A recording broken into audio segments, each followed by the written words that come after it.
Hello and welcome to FTW Philly, presented by Temple University. I'm your host, Marissa Magnata, joined by the best virtual co-host in all of the land, Rosemary Necra Kelly. How are you this week? I'm doing so well, Marissa. I'm really excited to be back with you. Me too, and we have so much to cover. First off, Super Mario John. This is perfect for every Philly fan out there. You guys are gonna love it. Then we're jumping into gaming on the go. It's gonna bring back all of the nostalgia feels. Ooh, it's gonna warm your heart. Plus, I heard some nasty rumors about Mario today. I'm gonna need somebody to clear this up. So before we get to that, Necra, will you take us with some esports news? Sounds good. This week in esports news, it's a lot about Riot. There has been so much action over the past couple of weeks that we got a lot to fit into one little segment, but let's do our best. We're gonna kick things off talking about Teamfight Tactics, Riot's Auto Battler, where over the past 2 weekends, the best and brightest in Teamfight Tactics duked it out to send representatives in North America and Europe to the Teamfight Tactics Fates Global Championships happening April 7th to 9th. In Europe, 6 representatives earned their spot. In North America, there was stiff competition to choose the 4 representatives on the final day. Each player by Game 6 had a shot at representing North America, but it was these 4 players who earned their right. These 10 players will be joined by 14 other players from around the world to compete for a $250,000 prize pool and championship title. In League of Legends news, the LCS Spring Split has ended and the top 6 teams are ready to battle it out in the first ever LCS mid-season showdown. 2 matches, the first of the upper bracket, have concluded this past weekend with C9 taking the win over 100 Thieves and Team Liquid besting Team Solo Mid. The first round of the losers bracket is going to kick off this weekend with Team Solo Mid versus Evil Geniuses. The winner of the mid-season showdown will qualify for MSI 2021 and head to Iceland as the North American representative. Catch all of the league action at twitch.tv/LCS.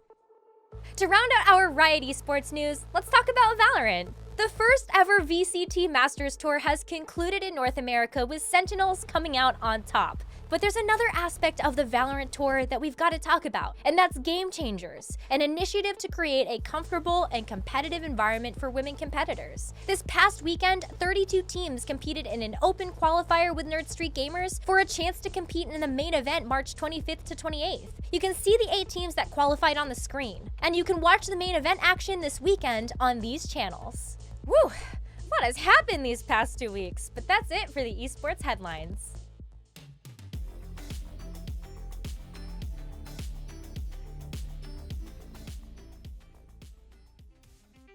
For many of us, our first gaming experience went a little something like this. Whether it was the Game Boy, the Wonder Swan, the DS, or even your phone, deep, content-rich gameplay found a home on hardware that was years behind console and PC power. Despite the power disparity between home and handheld consoles, gaming on the go has allowed gamers to create fulfilling and memorable experiences with anyone, anywhere. I want you to picture something. It was the early 90s, and the Nintendo Game Boy was taking the world by storm. Nintendo was blowing major competitors like Atari and Sega out of the water in the handheld market. Despite the Atari Lynx and Sega Game Gear having vastly superior graphics to the Game Boy, Nintendo's handheld had some key features that their competitors did not. The Game Boy launched at $89.99 in the US, which was significantly cheaper than its competitors that retailed in the mid to high hundreds. Although the Game Boy featured weaker hardware, there was actually a significant benefit to this: longer battery life, allowing gamers to play much longer on the Game Boy than on its competitors' handhelds. What set the Game Boy apart from its competitors wasn't the battery life, however. It was its games. Many Game Boys came bundled with a copy of Tetris. While the console version of Tetris was already a major success, the Game Boy port quite literally kept the Game Boy alive during its barren launch period. What made this version of Tetris special was that you could play it on the go with anyone who also had the game and a link cable. In addition to the success of Tetris, there was another game that took major advantage of the multiplayer capabilities of the Game Boy. The year was 1998, and Pokemon Red and Blue had just been released in the United States. Pokemania was in full swing. It seemed like everyone who had a Game Boy had a copy of Red or Blue. What made these games special was that they were not only a single-player experience, but were designed to be played alongside other people as well. Pokemon, an RPG-styled game, saw you starting off on a journey with creatures called Pokemon, on a mission to become the strongest Pokemon trainer and catch them all. What made Pokemon Red and Blue unique was that in order to catch them all, you needed to trade with other players, because there were Pokemon exclusive to each version of the game. Trading wasn't the only multiplayer feature, however. You could also battle with friends to see whose Pokemon were stronger. These features made it feel like you were actually on a Pokemon journey of your own, with your friends at your side. My favorite memory of having my Game Boy would probably be the camaraderie that it brought between me and my dad. My thing with Game Boy that was so exciting for me was the ability to run away from my siblings and hide. Bringing it around, bringing it to school, trying not to get it taken away. I could do it no matter where I was, no matter what was happening. My favorite game on Game Boy, I don't know which version, but it has to be one of the Pokemon. I think my favorite game would have to be Pokemon Blue. Syncing up on the train with little cables so that you can play against each other. I was able to build a lot of new friendships, being able to trade and battle Pokemon with kids in my class that I wouldn't have talked to otherwise. It was during this era that the Game Boy defined what gaming on the go would become, a shared experience. All good things must come to an end though, and after multiple hardware revisions like the Game Boy Color and the Game Boy Advanced, Nintendo stopped production on the Game Boy line in 2004 and released its successor, the Nintendo DS. During this era, Nintendo would focus on innovation, trying new technological strategies like dual screens, touch, voice controls, and later in the 3DS line, stereoscopic 3D.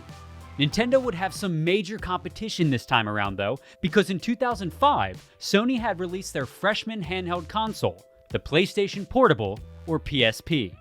Its hardware was vastly superior to the DS and could provide a much closer experience to console gaming than the DS could.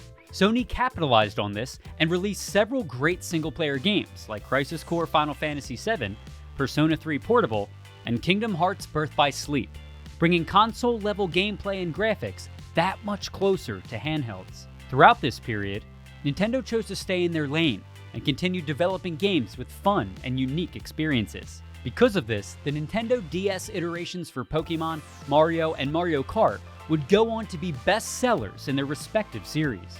It's a good thing they did too, because not only did the DS vastly outsell the PSP, it also went on to become the second best-selling video game console of all time. While the PSP and the PSP Vita offered a similar mobile gaming experience to Nintendo's handhelds, Sony's handhelds eventually fell short. Nintendo's business model proved to be what gamers wanted. With an innovative vision for single and multiplayer gameplay, Nintendo redefined what it meant to have a meaningful mobile experience in November 2005 when they released Mario Kart DS. Mario Kart DS was perfect. There were 32 courses as opposed to Double Dash's 16, the music was fantastic, and there was local multiplayer with up to 8 players. While Mario Kart was guaranteed to sell well on any console, there was one feature that Mario Kart DS had that no other game in the series ever had before: DS Download Play. DS Download Play made it so that only one person had to own the game and up to 7 other people could join in and play. Remember fighting with your siblings over who got to play? Yeah, this solved that. The developers took what made Mario Kart special, its multiplayer, and adapted it so that it could be easily enjoyed on the DS by as many people as possible. DS Download Play allowed millions of people to settle beef on Rainbow Road, no matter where they were. While the games had some iconic tracks and music, we would argue that all who remember the game fondly remember it because of the memories we made on school bus rides or long family trips. Getting blue-shelled, the last-minute clutch-up, these pastimes are what make gaming on the go so rewarding. After the highs we reached in portable gaming between the 90s and the early 2000s, you might find yourself asking, can it really get much better than that?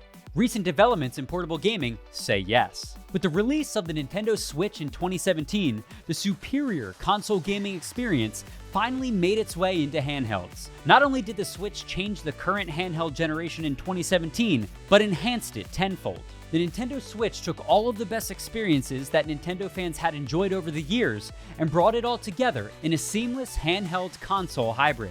You could start playing games on your couch, then take that exact same console with you on your commute, on your trips, or to your friend's house in a smooth switch. See what we did there? Switch, Nintendo, okay. The Switch features local multiplayer, online multiplayer, single-player experiences, as well as interactive gameplay with gyroscopic and haptic features in an all-in-one system. Nintendo once again changed the game. Innovation didn't stop there. In more recent years, gaming on the go has gotten even easier. With video game streaming services like GeForce Now, Xbox Game Pass Ultimate, and Google Stadia, you now have accessibility to play console games directly on your phones or tablets, making it easier to get into gaming than ever before. If that wasn't enough, everyday items like your cell phone are becoming more and more powerful each year, allowing for console-like experiences on your mobile device without having to pay for an actual console or service. Gaming has never been easier. You can now quite literally do it any way, anytime, anywhere. You can see from our rich past that the memories these unique experiences created for us gamers are the very reasons these games and consoles have become so nostalgic. Playing with friends, family, wherever, whenever we wanted. The feelings we had playing Mario Kart, Pokemon, and other iconic portable games will forever be with us. Sure, those experiences will change as technology changes, whether it's for better or for worse. But in these changes, we create new memories that will last forever, not just with us, but with generations to come.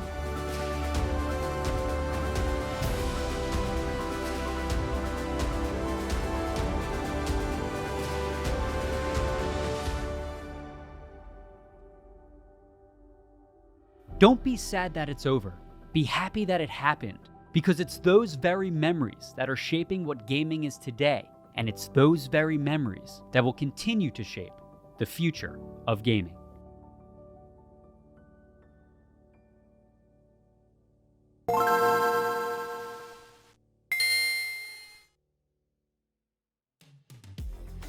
Oh, Marissa, you are so right. I have all the nostalgia feels after watching that segment back. Particularly remembering all the times that I brought my Game Boy Advance or my Game Boy Color and was super prepared for those long journeys and car rides that my parents would take me on. Oh my god, me too. That is where I spent most of my time gaming, was in the car ride in the back seat with the Game Boy. Don't forget to bring extra batteries, because if they ran out, like, game over, literally.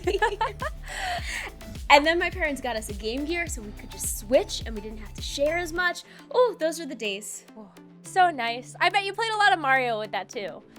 I did. He's my favorite. Well, I know you've been really concerned about him, so I guess it's time to go ahead and talk about those rumors we've heard. Coming up next, we've got Darth bringing you all the latest on Field of View.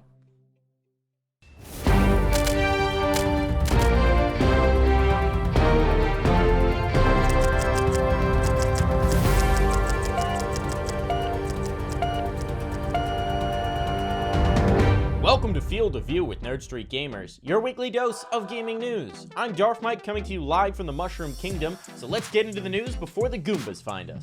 This past year marked the 35th anniversary of the Super Mario Bros. Franchise, and Nintendo has been celebrating, but apparently they've decided that it's time for the party to be over and they're packing up and taking their toys home. To end the celebration, they are delisting many of the games they created to mark the occasion, and even delisting from digital stores Super Mario 3D All-Stars, the fantastic remaster of 3 of the best Mario games ever made. They're delisting it, going so far as to pull physical copies from stores so that no one will be able to purchase and play it ever again. And I just have to ask, why, Nintendo? Why? Once it's on a digital store, it costs you virtually nothing to keep it available. People want to give you money to play 3 of your best games ever. Let them! Now, while Nintendo is set to be the hand that taketh away on March 31st, it seems Innersloth is going to be the hand that giveth, as the developers of the hit game Among Us have announced a new map is dropping for free on that date. Titled Airship, the new map takes place on an airship and is their largest map to date, with oodles of new tasks and challenges to keep players engaged in the game that's become a social sensation. And best of all, did we mention it's free? 100% free. It'll be added to the game on March 31st. Square Enix unveiled a new Life is Strange game coming in early September of this year. It's titled Life is Strange True Colors, and it puts you in the shoes of Alex, who's visiting her brother in a remote Colorado mining town when he is mysteriously killed. Now, being a Life is Strange game, Alex has some powers beyond the natural. She has the power of psychic empathy, which allows her to see and feel people's true emotions, and she will attempt to use that power to uncover the truth behind her brother's death. The game should be exciting, and you'll be able to play through all of it in one sitting, as it's going to release all at once instead of episodically, as previous Life is Strange games have done. One thing's for sure though, no matter what twists and turns take place in the story, this game is going to look aesthetic as hell. Life is Strange wasn't all that Square Enix had to show though, as they also unveiled their next swing at a massive AAA franchise starter game in Forspoken. Now, Forspoken's not coming out till 2022, and we don't know that much about it so far, apart from the fact that that first trailer they showed looked awesome. It's going to feature a character from our world thrust into a mysterious world of magic and monsters, dragons, and beasts. She'll have to gain abilities, unravel mysteries, and fight her way across the land and deal with a whole bunch of other fantasy world tropes. Still, the idea of a modern character and unfamiliar surroundings always opens up fun narrative possibilities, and again, did I mention the game looks gorgeous? We're not going to see this one for a while, but it's definitely one to put a pin in and check back in 2022. Well, that's it for this week on Field of View with Nerd Street Gamers, your weekly dose of gaming news. Now I'm going to slide down this warpipe and... Oh!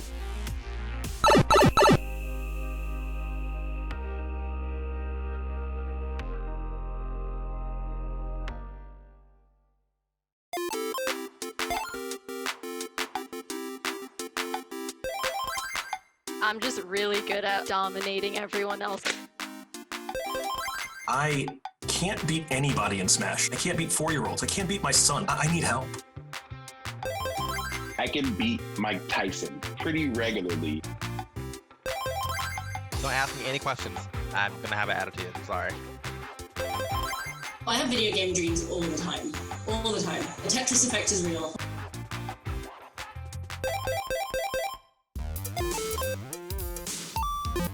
I don't even want to say. I don't even know. I mean, so Magic is probably like 1 million hours. Oh my god, so I have to have like 5,000 hours played on Street Fighter or more. How many hours are in 27 years? I played it almost every day for 5 years. Longest time playing one game can probably be like 3 days playing Counter-Strike. All night game sessions in Halo. League of Legends for 28 hours straight. 236,000 hours. Exhausting. It's absolutely terrible. My legs hurt, back hurt, my back hurts especially.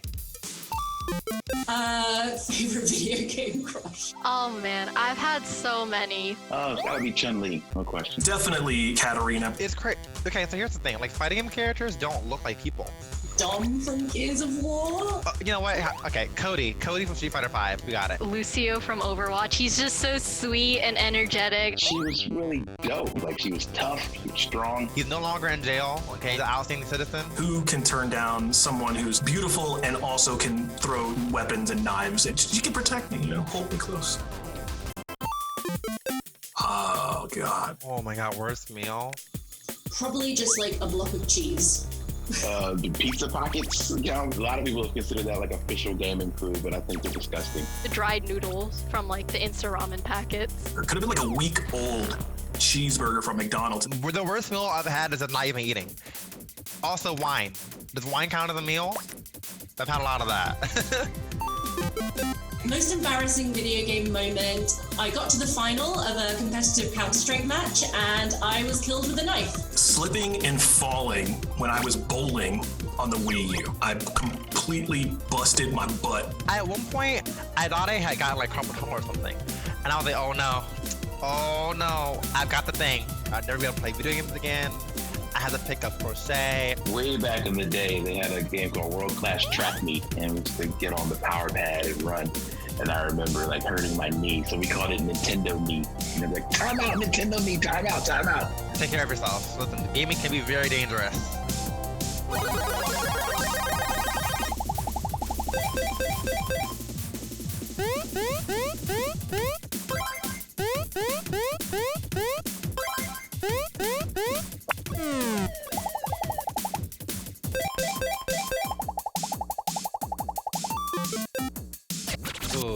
Oh man. Oh man, What have I paid the most for? I'd have to say probably League of Legends. League of Legends. League of Legends skins. I've been playing a lot of League of Legends during quarantine. This is probably the most expensive game, and it's free. The skins are like $20. They might only be like $10 or $20, but it adds up. You don't have to pay any money to play, and for some reason, I've spent thousands and thousands of dollars. Listen, sometimes you have to do a little retail therapy, okay?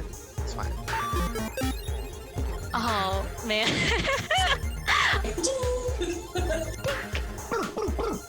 The liquor in Resident Evil.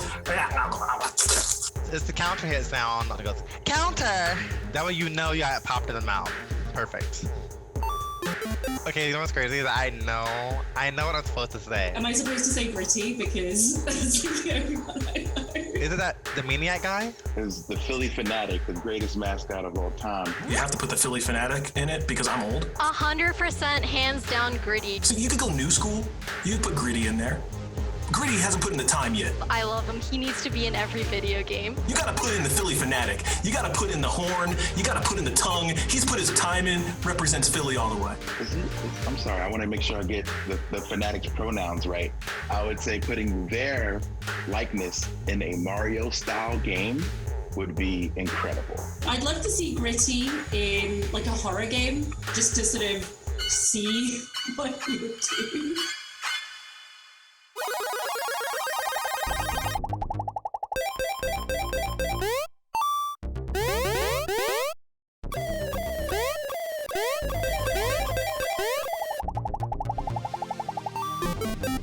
I'm gonna pizza? Like having a pizza shop? Well, Mario's not a good plumber to begin with. Can I say that? Is that offensive? Princess saving. Maybe an Olympic jumper. I don't know. NBA. My man's got hops. Firefighter. Getting hacks down from trees in a single double jump. Mario would be great at cosplay. Clearly, the best cosplayer in video game history. Has every outfit. He is the perfect cosplayer. My biggest flex is that I'm just really good at a bunch of different types of games. I beat a top like Japanese player when I was like nobody, like no one knew who I was yet. The video has like 15,000, 30,000 views of me like popping off and winning and like putting on my lip gloss. That's pretty sexy. Not letting any of the computers score in Madden in a franchise mode. It's not much, you know, but for me, this is all I have. I've written a book all about my video game journey. It is called Dream Master. It's out now. Get it on Amazon. Probably that I have a PhD in video games. I think that's a flex.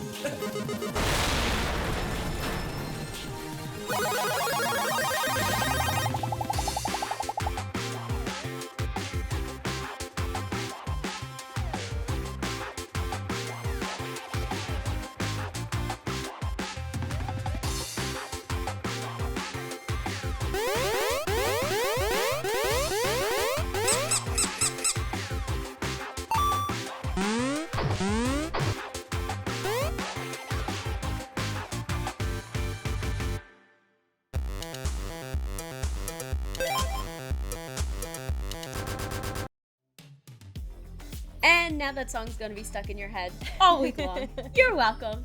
Well, for the whole team behind FTW Philly, presented by Temple University, I'm Marissa. And I'm Necra. And we'll see you next time.